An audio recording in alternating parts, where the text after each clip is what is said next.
What if Danny DeVito played Mario, Tom Hanks played Luigi, and Arnold Schwarzenegger played King Koopa in 1993's Super Mario Bros.? Not only that, what if it was a true journey into the Mushroom Kingdom, closer in spirit to The Wizard of Oz, which satirized fairy tale cliches like Shrek would do a decade later? Or what if it was a road trip movie like Rain Man? Believe it or not, all of those things almost happened. So to find out how we went from all of that to the movie we got, let's dive in and take a look at what could have been Super Mario Bros.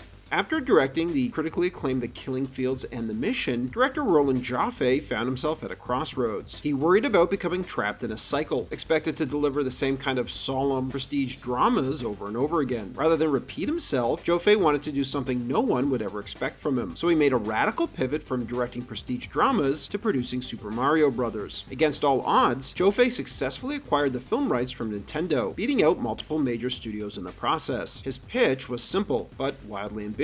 Make Mario live action, not a cartoon, and do for Super Mario Bros. What Tim Burton had just done for Batman. In other words, make it cool and aim it at young adults, not kids. Joffé was a huge fan of Rain Man, the road trip drama about a selfish hustler forced across the country with the autistic savant brother he never knew he had. So he brought in that film's Oscar-winning writer, Barry Morrow, to take a crack at the script. Morrow's draft leaned hard into that template. In fact, it leaned so hard that the crew jokingly nicknamed it Drain Man, a not-so-subtle nod to Rain Man, and the fact that the Mario brothers are plumbers. His version established Mario as the older, pragmatic brain, and Luigi as the naive savant, framing them as a blue-collar, dysfunctional family rather than cartoon mascots. The story functioned as a straight origin tale, entirely set in the real world, before the brothers ever even left Earth for Koopa fighting adventures in the Mushroom Kingdom. The story is kicked off by something quite mundane, a ring lost down a drain, pulling Mario and Luigi into the plumbing world and kicking off a journey that would eventually earn them their super status. It was game-like in silliness, Morrow later said, but the emotional spine was a serious brother relationship drama, not a slapstick comedy. While Joffé was intrigued by the character-first approach, his producing partner wasn't and wanted a 4-quadrant blockbuster, something that could sit alongside E.T., Ghostbusters, Terminator 2, and Batman. Morrow's script was seen as too earnest, too dramatic, and not big enough for a major Nintendo adaptation. It was also more of a serious drama piece as opposed to a fun comedy. As Morrow recalled, the plug was pulled abruptly. He hadn't even finished the script when a courier showed up and took it away mid-draft. The next major attempt at cracking the script came from writers Tom S. Parker and Jim Genwine, who tossed out Morrow's grounded, character-driven draft and started over from scratch. Their guiding idea was simple and smart. Mario shouldn't feel like a serious drama at all. It should feel like a journey into another world, closer in spirit to The Wizard of Oz than Rain Man. This version leaned fully into fantasy, aiming to satirize fairy tale cliches, while still telling a sincere story about brotherhood, an approach that, in hindsight, feels eerily similar to what Shrek would successfully pull off a decade later. The tone was playful, self-aware, and colorful, constantly undercutting traditional fantasy tropes with humor rather than grim realism. One familiar event did survive into the eventual film, The Orphan Princess. The story opens 20 years earlier, with a mysterious figure leaving a baby girl on the steps of a Catholic orphanage, before dying of a heart attack when confronted by towering armored figures. From there, the film jumps to present-day Brooklyn, where we meet Mario and Luigi, not as heroes, but as broke, struggling plumbers, deep in debt to a loan shark named Big Eddie. Mario is gruff, squat, and perpetually angry at the world. Luigi, meanwhile, is shy, awkward, and childlike, far more interested in wooing Hildy, a flower shop assistant, than paying off debts. This emotional core, the brothers' bickering relationship and Luigi's romantic optimism, would persist across nearly every version of the script, even as everything else changed. The fantasy kicks in when the brothers discover a ruby locket hidden inside a pipe while doing a free plumbing job at a church. Luigi recognizes it from a dream and refuses to let Mario pawn it, setting off a chain of events that brings King Koopa to Earth, initially disguised as a human. Rather than immediately revealing him as a reptilian tyrant, the script plays coy with the fantastical, easing audiences into the weirdness. Koopa manipulates Hildy by claiming to represent her long-lost parents, and lures her away, prompting Luigi to chase after him, and Mario to chase Luigi. Their pursuit leads them into a bizarre frog-themed diner, where they discover a massive pipe in the back room, and then suddenly they're sucked inside. On the other side lies the Mushroom Kingdom, described as something straight out of a storybook. Here they meet Toad, a small mushroom creature sentenced to death by piranha plants, whom they rescue just as Koopa's massive flying warship descends from the sky. Koopa's plan is classic fairy tale villainy. He intends to marry Hildy in a ritual that will grant him control of the Mushroom Kingdom. Through enchanted chocolates, he slowly brainwashes her and even begins transforming her into a female Koopa. Meanwhile, spear-wielding henchmen attack the brothers, only to immediately bow in reverence when they see Luigi's ruby locket. The rocket leads Mario and Luigi to an underground rebel village, where they learn the truth. Koopa slaughtered the royal family years ago, except for the king and infant princess, Hildy herself. A prophecy claims the kingdom will be saved by warriors carrying the locket, though the wizard Walton remains skeptical and sends the brothers on a quest to prove themselves. What makes this draft of the script especially charming is that it never takes the prophecy too seriously. In a perfect comedic swerve, the script eventually reveals the locket is meaningless. Mario and Luigi succeed not because they're the chosen ones, but because of Luigi's impulsive kindness and Mario's stubborn determination. Koopa ultimately falls to his death in a sea of lava. Walton the wizard reveals himself as the true king in disguise, and Hildy is freed by Mario and Luigi as they all return to Brooklyn. By the end, the brothers are rewarded with riches, rebuild their plumbing business, and Luigi marries Hildy, bringing the story full circle. Most importantly, the story was packed with recognizable game elements used creatively. Goombas, Koopa Troopers, Thwomps, Bob-Ombs, Hammer Brothers, Flying Leaf power-ups, lava-flooded dungeons, and even a cameo from Yoshi, who is named Junior here. In short, the script was a bold attempt to make Super Mario Bros. A whimsical, self-aware fantasy adventure, faithful in spirit, if not literal detail. It wasn't dark, it wasn't cynical, and it wasn't embarrassed to be a fairy tale. So what went wrong? At first, the project appeared to be settling into place. Greg Beeman, fresh off the teen comedy License to Drive, starring the two Coreys, was attached to direct. But when Beeman's next film, Mom and Dad Saved the World, flopped, Joffé lost confidence in him and removed him from the project. As for the script, CGI was still in its infancy, which meant most of the film's effects would have to be done practically, and there was a growing concern that a fairy tale Mario movie packed with monsters, warships, and lava dungeons could send the budget spiraling completely out of control. That's when Joffé had an unexpected flash of inspiration. He found himself thinking about the strange, futuristic, and aggressively cynical TV series Max Headroom. Its creators, husband and wife directing team Rocky Morton and Annabel Jankel, had a reputation for bold visuals and subversive humor. After meeting them, Joffé became convinced they were the answer and hired them to direct. Influenced by the darker tone popularized by Batman and the Teenage Mutant Ninja Turtles film, Rocky and Annabel rejected the idea of a colorful fairy tale and wanted to make a movie for young adults instead of kids. Their son at the time was obsessed with dinosaurs, which inspired the film's central concept. Dinosaurs were never wiped out by extinction, they were shifted into another dimension, where humans had evolved from dinosaurs and society was dominated by aggressive, primordial behavior and basic instincts. Basically, they wanted it to be a savage parody of New York City, as they dubbed the dinosaur metropolis Dino Hatton. However, their initial vision had Mario and Luigi's story more emotional too. Originally, the film leaned heavily into the brothers' shared trauma and fractured relationship. Having lost their parents at a young age, Mario was forced to raise Luigi himself, effectively becoming a stand-in mother figure rather than the strong older brother Luigi desperately wanted. That imbalance bred frustration and resentment. Luigi longed for a male role model, while Mario struggled under a responsibility he never asked for. At its core, that early version of the film wasn't just about saving a kingdom or stopping Koopa, it was about the brothers confronting that emotional rift, reconciling their roles in each other's lives, and growing into who they were meant to be. Additionally, the film wasn't meant to just be an adaptation of the game, but a meta prequel to it. The idea was that, like all myths, the truth gets distorted over time. In the original ending, Mario and Luigi return to Brooklyn as celebrities after saving the Earth from King Koopa. Japanese executives from Nintendo then approach them and hear the story of their adventure, but when it's translated, the details get lost in translation, with many of the story elements getting changed during the game's development. That logic was meant to explain why the film didn't resemble the video game, but it also created a massive emotional disconnect for audiences who just wanted to see the Mushroom Kingdom brought to life. As for casting, Dustin Hoffman lobbied hard to play Mario, even attempting to purchase the rights to the film before Joffé and produce it himself. However, even after Joffé secured the rights, nobody felt Hoffman was right for the part. Instead, Danny DeVito was offered both the role of Mario and the director's chair in an effort to lure him aboard. However, DeVito passed. For Luigi, the studio approached Tom Hanks, but after a string of bombs like Joe vs. the Volcano and The Bonfire of the Vanities, the studio lost confidence in his box office appeal and moved on. The search for a villain was just as ambitious. Arnold Schwarzenegger was number one to play King Koopa, with concept art designed around the action star, but he'd ultimately pass, choosing to star in The Last Action Hero instead. The producers then turned to Batman himself, Michael Keaton, but he had no interest jumping straight into another effects-heavy franchise. Bob Hoskins and John Leguizamo were ultimately cast as Mario and Luigi. However, the script they signed on to film would get changed, much to their chagrin. When Joffé went looking for additional financing, he turned to Disney, but they felt the script was too dark and too mature for a family audience, and were only willing to come aboard if the script was lightened up with broader humor, overt gags, and a much more childlike tone. In other words, the exact opposite direction the movie had been heading. That demand triggered a catastrophic chain reaction. The script was rewritten 2 to 3 weeks before shooting began, as sets were being built and costumes made for a completely different script. Not only that, the directors were never told about the rewrite, and when they finally read it, they agreed that it wasn't the movie they wanted to make. While they debated quitting, they realized that it being so late in production, no other director would possibly be able to understand the material material enough to properly direct it. Reluctantly, they chose to stay, convincing themselves that they could somehow fix it as they went along. That decision in hindsight sealed the movie's fate, and that's just the tip of the iceberg, because the real story isn't what happened on the page, it's what happened on set. To see just how badly the entire production spiraled out of control, click on our All Things Considered breakdown of Super Mario Bros. On the end screen, coming up next.